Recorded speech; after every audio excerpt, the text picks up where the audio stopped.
Quarta-feira, 11 de novembro, o Assembleia Notícias, segunda edição, está no ar.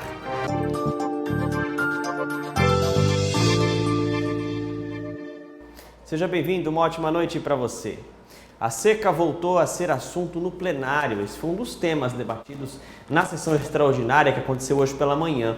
Um outro ponto importante foi uma notícia que veio da CPI da telefonia. O relatório já tem data para ser divulgado. Durante a sessão ordinária, o relator da CPI da telefonia, o deputado João Bosco Carneiro, anunciou que o relatório final da CPI será apresentado no dia 23 de novembro.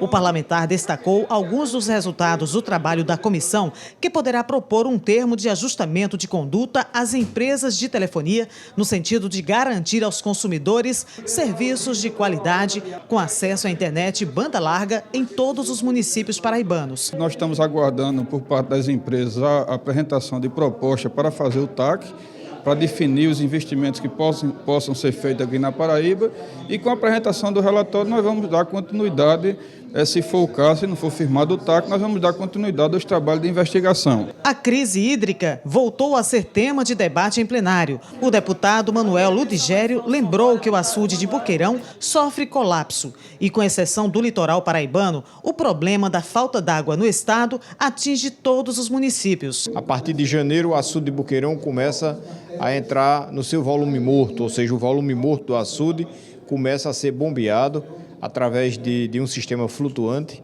para 19 municípios que são atendidos diretamente pelo sistema adutor, mas nós temos aquelas cidades que são servidas através de carros-pipas. É preciso que nós possamos nos debruçar diante desse assunto com a urgência necessária, esquecer os assuntos supérfluos e nos focarmos nesse assunto de estiagem que hoje, à exceção do litoral, está atingindo diretamente a população dos seres humanos e a população animal do nosso estado.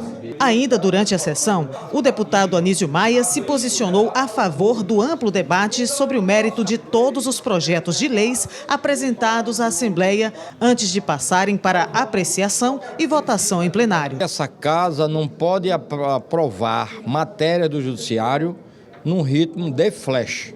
Chegou, aprovou. Isso está incorreto. Nós temos que nos debruçarmos nas matérias e analisarmos, reprovarmos ou aprovarmos de acordo com a opinião pública e não mediante um acordo de cavalheiros entre os poderes. Na reunião da Comissão de Constituição e Justiça, que aconteceu ontem, foi aprovado um projeto do presidente da Casa, o deputado Adriano Galdino, que obriga os fornecedores de serviços a disponibilizarem promoções oferecidas para novos clientes, como também para os clientes pré-existentes. A pauta da reunião trouxe 52 matérias entre medidas provisórias, projetos de lei ordinária e de resolução. Dessas, 26 foram aprovadas e 13 consideradas inconstitucionais. Entre as que receberam parecer favorável está a de autoria do deputado Galego de Souza, que obriga as empresas responsáveis pela instalação de semáforos a utilizarem tecnologia que permita o funcionamento dos equipamentos em caso de suspensão de energia. Outra matéria aprovada pela comissão foi a do presidente da Casa, o deputado Adriano Galdino, que obriga os fornecedores de serviços a disponibilizarem promoções oferecidas a novos clientes, também para os clientes pré-existentes. Visa estender as promoções aos clientes que já estão naquele tipo de, principalmente para telefonia, que você emite um pacote e o cliente que já está com você não recebe nenhum tipo de benefício. É bem pertinente, agora é preciso que, ao ser aprovada, a população tenha conhecimento e possa reivindicar esse direito. Os membros da comissão ainda aprovaram a matéria do deputado Janduí Carneiro, que obriga a divulgação no site da Secretaria de Segurança do Estado a relação de veículos roubados ou furtados na Paraíba. Ao fim da reunião, a presidente fez um balanço positivo dos trabalhos e anunciou que a comissão vai fazer um esforço concentrado para zerar a pauta. Estamos trabalhando para que a gente chegue ao final do ano com a CCJ, como estamos trabalhando constantemente, sem nenhuma matéria para o ano que vem. Essa é uma direção da presidência da CCJ, mas essa também é uma direção do presidente Adriano Galdino, que tem feito esforços para que a gente termine este ano legislativo com a casa zerada em termos de matérias. A Comissão de Direitos Humanos da Casa realizou ontem uma audiência para debater a situação dos intérpretes de Libras no Estado. E um dos objetivos foi discutir a inserção desses profissionais no mercado de trabalho. Para a maioria das pessoas, todos esses sinais podem não fazer sentido algum. Mas para os surdos, as Libras significam uma língua completa, como outra qualquer. Libras é a língua brasileira de sinais. Então, como qualquer outra língua, a língua brasileira de sinais obedece estruturas, regras gramaticais e atende à comunidade surda para sua comunicação. E é essa língua que garante aos surdos a inclusão social como acesso à educação. Mas tudo isso depende do empenho dos tradutores e intérpretes de Libras, profissionais já reconhecidos por lei desde 2010 e que nem por isso deixam de enfrentar dificuldades no exercício das atividades. O pessoal ainda acha que o intérprete de Libras não tem direitos trabalhistas, não tem direito a uma remuneração digna, porém é exigido atualmente que a pessoa se profissionalize, se qualifique, procure estudar, só que o reconhecimento não está vindo a contento. Também em concursos, o que a gente observa é que o perfil que é solicitado dificilmente é o perfil para o tradutor e intérprete de Libras. Para discutir a situação desses profissionais, a Frente Parlamentar da Pessoa com Deficiência, em conjunto com a Comissão de Direitos Humanos e Minorias, realizou uma audiência pública na Assembleia. O debate foi proposto pelo deputado Ranieri Paulino. É uma discussão ampla sobre as garantias de direitos do profissional, mas também de busca de direitos dos surdos, né? Inclusive, foi um tema muito objetivo que nós tratamos junto ao Detran, onde há surdos que pagaram as taxas, mas não tiveram condições de fazer sua prova. Por exemplo, em virtude de não ter profissional que faça a tradução e interprete, né, por Libras. Então, é uma questão objetiva que nós tratamos. O representante do Detran veio aqui, se comprometeu em trazer as respostas concretas. A audiência ainda reuniu profissionais da área, representantes de entidades que atuam junto a deficientes, além do Sindicato Estadual dos Intérpretes de Libras, que apresentou algumas demandas da categoria. Que nós sejamos valorizados, né, com uma lei estadual vinculada à lei federal, a 12.319, onde regulamenta a profissão do intérprete de Libras no Brasil. E aí nós precisamos aqui no estado da Paraíba ter um cargo de intérprete de Libras de fato, né? Então, vinculado a essa lei federal, nós criarmos uma lei que crie esse cargo para que haja concursos, para que haja benefícios, garantia, né, de estabilidade financeira. É uma questão também de uma regulação federal, mas no que competir à Assembleia da Paraíba, né, nós estamos criando, né, inclusive outros mecanismos também que garantam a inserção e garantam, sobretudo, a qualidade do serviço. Hoje a Assembleia recebeu a visita muito especial de estudantes de uma escola pública. Eles foram recebidos pela deputada Estela Bezerra e ainda tiveram a oportunidade de vivenciar na prática como funciona o trabalho dos deputados. Conhecer a Assembleia Legislativa e descobrir o que fazem os deputados estaduais é para muitas crianças e adolescentes uma verdadeira aula sobre cidadania. É muito mais conhecimento que você tem. O que você aprendeu sobre a Assembleia? Bom, é um lugar de muita responsabilidade que eles têm. Na Assembleia, os alunos da escola Professor Oscar de Castro, do bairro de Cruz das Armas, foram recebidos pela deputada Estela Bezerra, que falou sobre a importância de formar cidadãos. Eu estou feliz de podê-los receber aqui e, ao mesmo tempo, acho que a casa fica mais do povo quando ela faz esse papel. A visita dos estudantes teve muitos objetivos. Desenvolver esse projeto para que eles pudessem ter esse conhecimento aprofundado das riquezas culturais, políticas, sociais e econômicas do nosso estado. O programa Visita Escolar é realizado pela Divisão de Cidadania e Ouvidoria da Assembleia, com o apoio da mesa diretora da Casa Legislativa. Para a gente isso é uma atividade muito importante, que fomenta a cidadania entre a juventude, as pessoas que estão na escola, porque são informações que não são vistas em sala de aula, são informações que são para além da sala de aula. E aqui a gente tem essa oportunidade de conversar com eles e sempre tem sido uma experiência muito rica. Os produtos que você compra no supermercado, que podem conter resquícios de agrotóxicos, poderão vir sinalizados. Essa lei foi aprovada pelos deputados na Assembleia Legislativa da Paraíba. Os produtos orgânicos são facilmente identificados nas prateleiras dos supermercados, Mas os outros, produzidos com a ajuda dos agrotóxicos, não têm indicação expressa. Uma realidade que em breve vai mudar. É o que prevê a nova lei estadual que obriga os estabelecimentos a classificarem os produtos que têm agrotóxicos.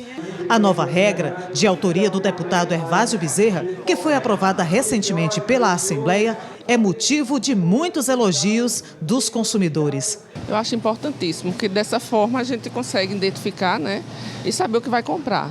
Porque muitas vezes nós não sabemos, as coisas estão implícitas e a gente não consegue identificar.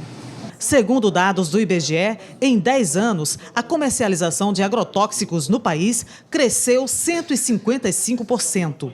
Além do aumento do uso dos venenos nas lavouras, a maioria deles são classificados como perigosos. E o mais grave ainda, muita gente não sabe disso, pelo menos por enquanto. Na Paraíba, a Defesa Agropecuária fiscaliza o comércio de agrotóxicos e atua no combate à venda clandestina. Fiscalizamos o comércio, controle de estoque e o uso dessas receitas, juntamente com o CREA, que é o nosso parceiro de trabalho, na atividade profissional.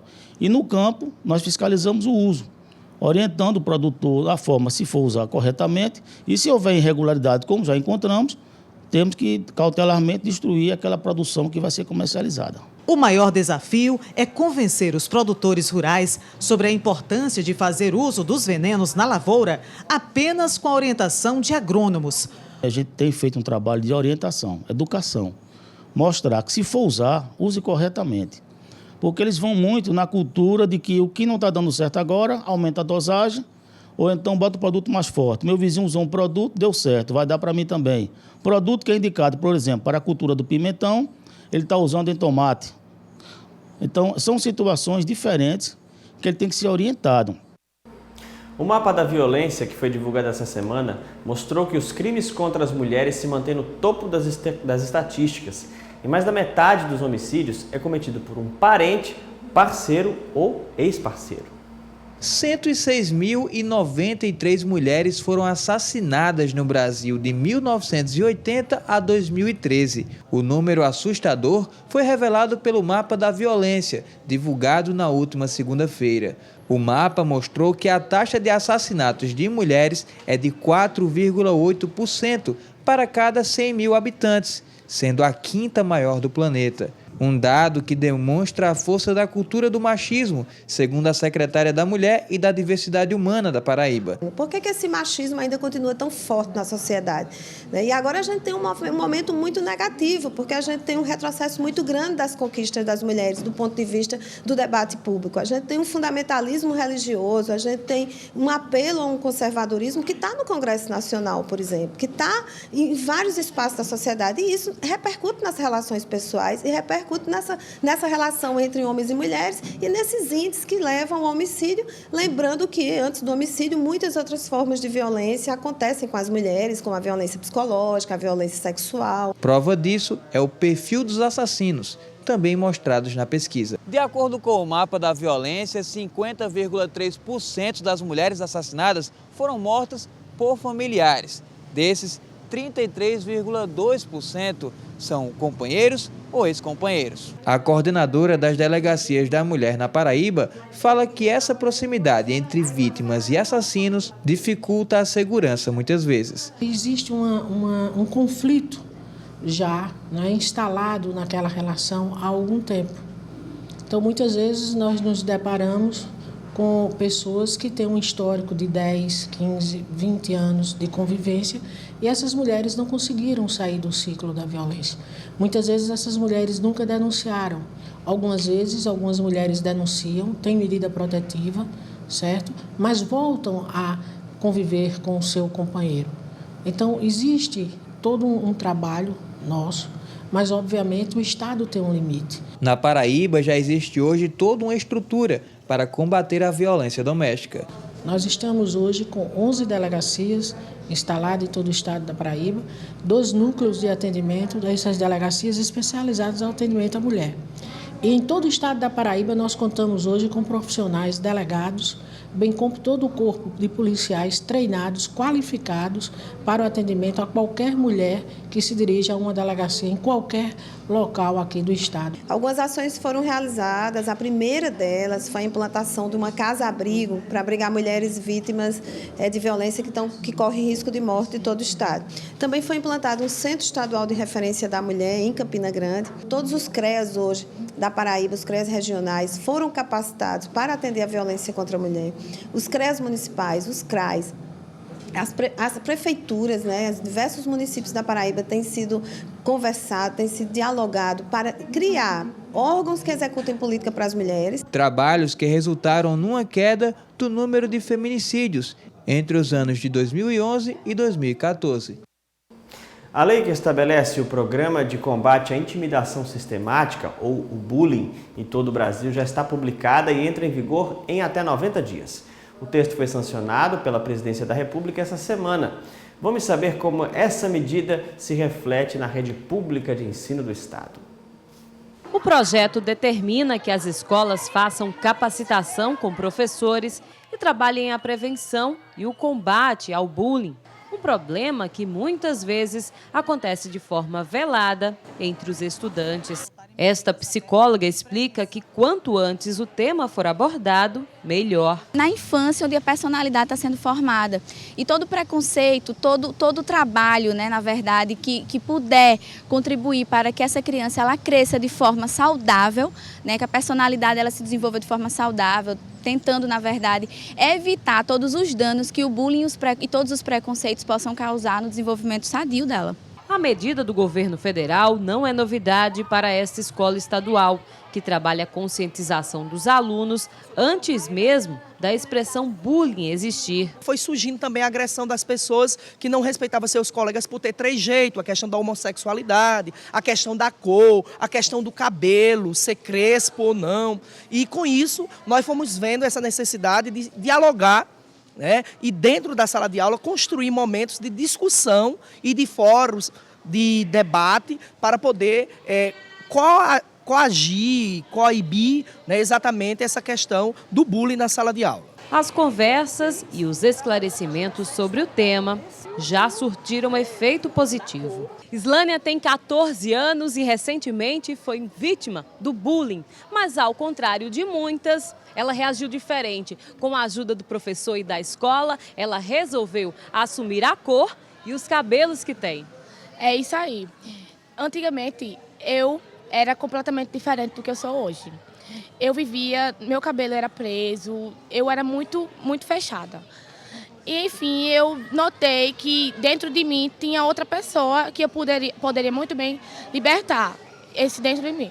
Então, eu soltei meu cabelo, me arrumei, fiquei eu própria, porque essa sou eu, essa é minha natureza. E eu não vou deixar as pessoas ficarem falando de mim por um motivo que eu quero ser, eu sou assim. Quem não sofreu o preconceito do bullying também ajuda a disseminar o respeito entre os amigos. As diferenças e a sexualidade fizeram Ana Beatriz escrever uma redação com a ajuda do projeto. Como eu já tinha muitos colegas que eram homossexuais, eu resolvi fazer uma redação para ajudar eles a se enturmar mais com a gente e eles não se sentirem excluídos da nossa comunidade. Então eu resolvi fazer a redação para eles não ficarem assim, sozinhos. Com educação, respeito e muita conversa, a escola dispensa qualquer forma de punição e ainda assim vem conseguindo resolver um problema chamado bullying. Tem um diálogo com a família, com a criança e com os professores e colegas, e o trabalho é feito coletivo,